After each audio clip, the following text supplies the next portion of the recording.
Disturbing dark web websites. Alex Chun was a cybersecurity researcher who'd spent 5 years investigating the dark web for a tech security firm.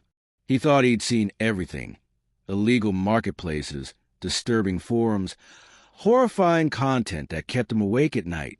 But nothing prepared him for the website he stumbled upon on March 3rd, 2025, while tracing a cryptocurrency transaction. The URL was a random string of characters, accessible only through layers of encryption and proxy servers.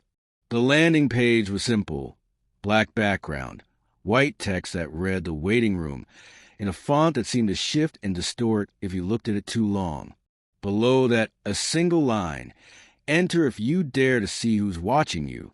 Alex should have closed the browser. Every instinct told him this was dangerous territory, even by dark web standards. But curiosity, that fatal flaw of researchers everywhere, made him click. The page that loaded was a grid of video feeds. Hundreds of them, maybe thousands, each showing a different room. Bedrooms, living rooms, offices, bathrooms. All appeared to be webcam footage, streaming live. But what made Alex's blood run cold was a realization that these weren't security cameras or intentionally shared streams. These were people's private spaces, filmed without their knowledge. Alex recognized one of the rooms immediately. It was his colleague Jennifer's home office. He'd been on video calls with her enough times to know the distinctive bookshelf and window placement. The timestamp showed it was currently 11:47 p.m. Jennifer was sitting at her desk, working on her laptop, completely unaware she was being watched by however many people had found the site. Alex grabbed his phone and called Jennifer. "Jen, I need you to check your computer for malware right now. I think your webcam has been compromised." "What?" "Alex, it's almost midnight. Can this wait until—" "No, it can't. Cover your webcam with tape and run a full security scan. I'll explain later, but trust me, do it now." As Jennifer reluctantly agreed, Alex watched her feed on the dark website. She reached for tape, and moments later, her feed went black. But a new element appeared on the screen where her video had been: a red counter that started at midnight and began counting up. Alex clicked on Jennifer's blacked-out feed, and a new page loaded. It contained her personal information: full name, address, phone number, social security number, employment history, bank account details, medical records. Everything. And at the bottom, a message: subject has detected surveillance. Timer initiated. Timer for what? Alex whispered, his hand shaking. He tried calling Jennifer back, but her phone went straight to voicemail. He tried again, and again. Nothing. Alex's own computer screen flickered, and when it stabilized, his browser had opened a new tab on its own. The waiting room site had loaded, and now his own apartment was among the video feeds. He could see himself sitting at his desk, phone pressed to his ear, his face pale with fear. A chat box appeared on the screen, messages scrolling rapidly. User _7743. New subject detected. IT professional. Security researcher. Threat level: high. User _3291. He found us through the crypto trace. Sloppy. User _0001. Containment protocol initiated. Alex slammed his laptop closed and yanked the power cable. He grabbed his phone, a different device not connected to his compromised computer, and called 911. 911, what's your emergency? My colleague may be in danger. She lives at... Alex gave Jennifer's address. Someone has been surveilling her through her webcam, and after she covered it, a countdown started.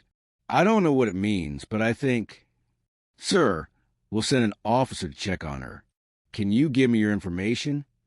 Alex provided his details, then grabbed his car keys. Jennifer lived 15 minutes away. He could get there faster than the police. But when Alex tried to leave his apartment, His smart lock wouldn't disengage. The electronic deadbolt that he could normally control with his phone or a key code refused to respond. He tried the manual override. Nothing. The backup key wouldn't turn. He was locked in. Alex's phone buzzed. An unknown number had sent him a link. Despite every security instinct screaming at him not to, Alex opened it. It was the feed from Jennifer's apartment. The lights were off now, but the camera's night vision showed her bedroom clearly. Jennifer was in bed, asleep, and standing beside her bed was a figure. Tall, wearing dark clothing, face obscured by a mask. The figure held something in their hand.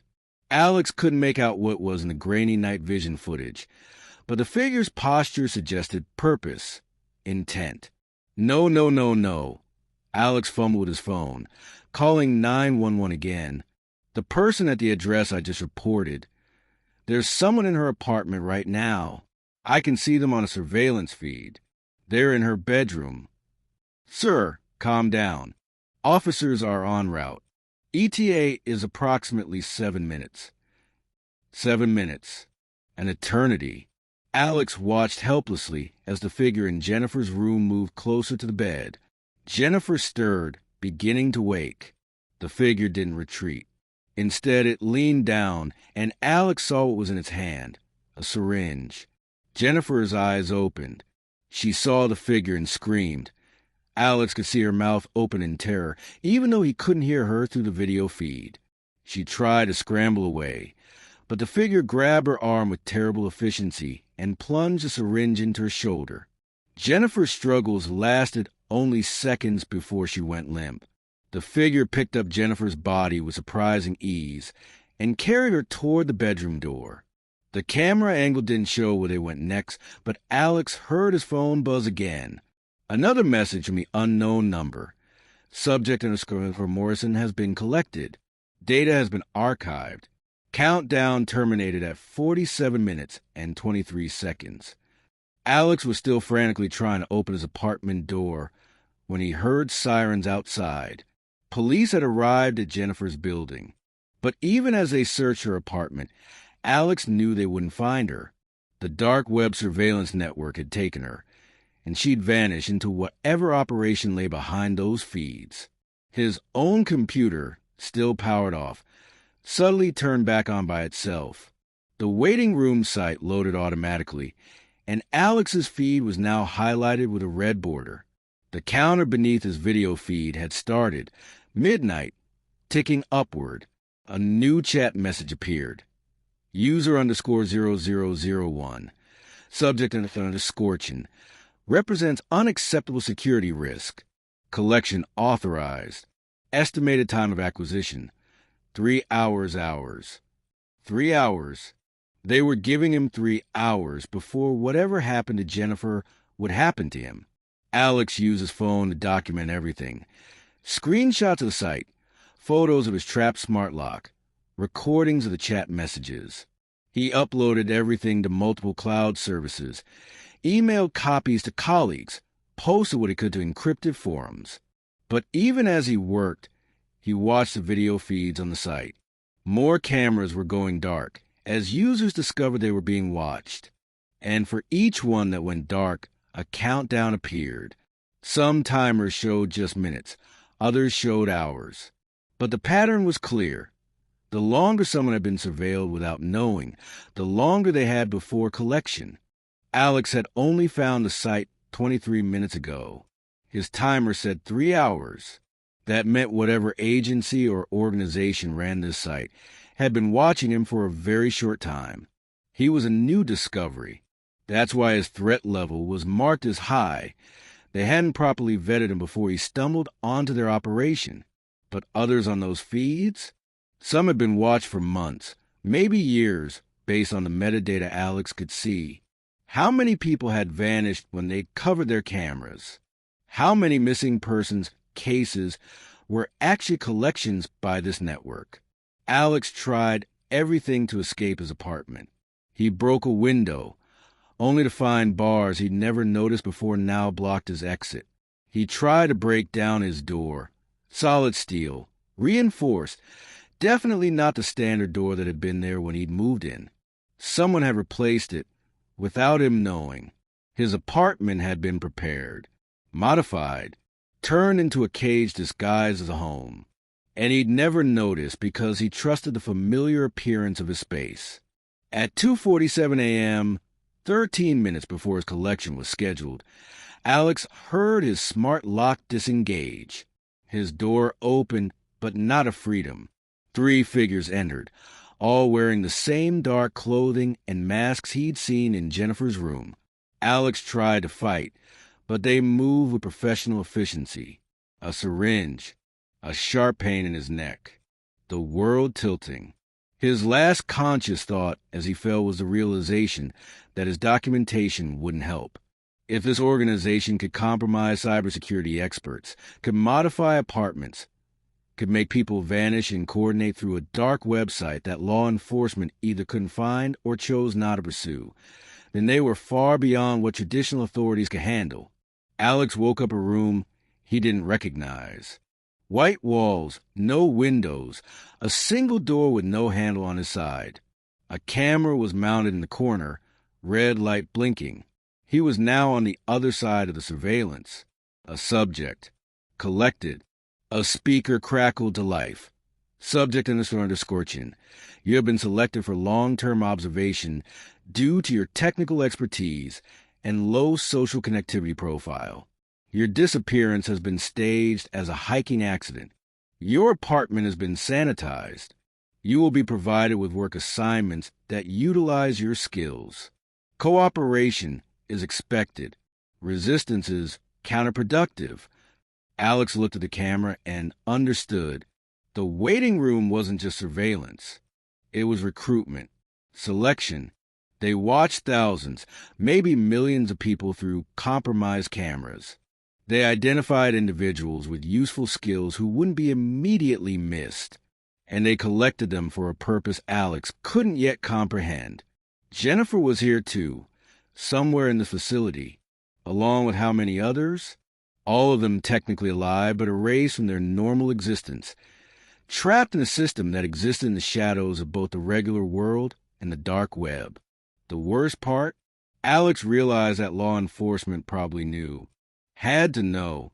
An operation this sophisticated, this large-scale, couldn't exist without some form of official sanction or deliberate ignorance.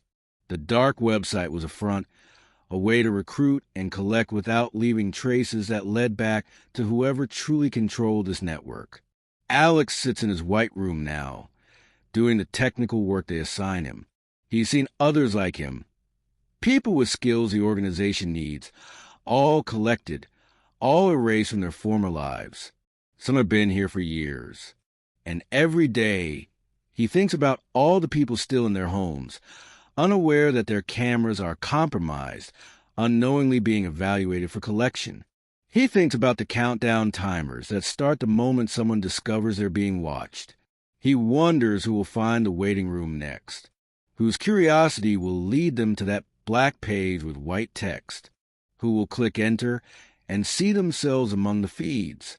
And he hopes, desperately hopes, that they'll be smart enough to run before the timer reaches 0.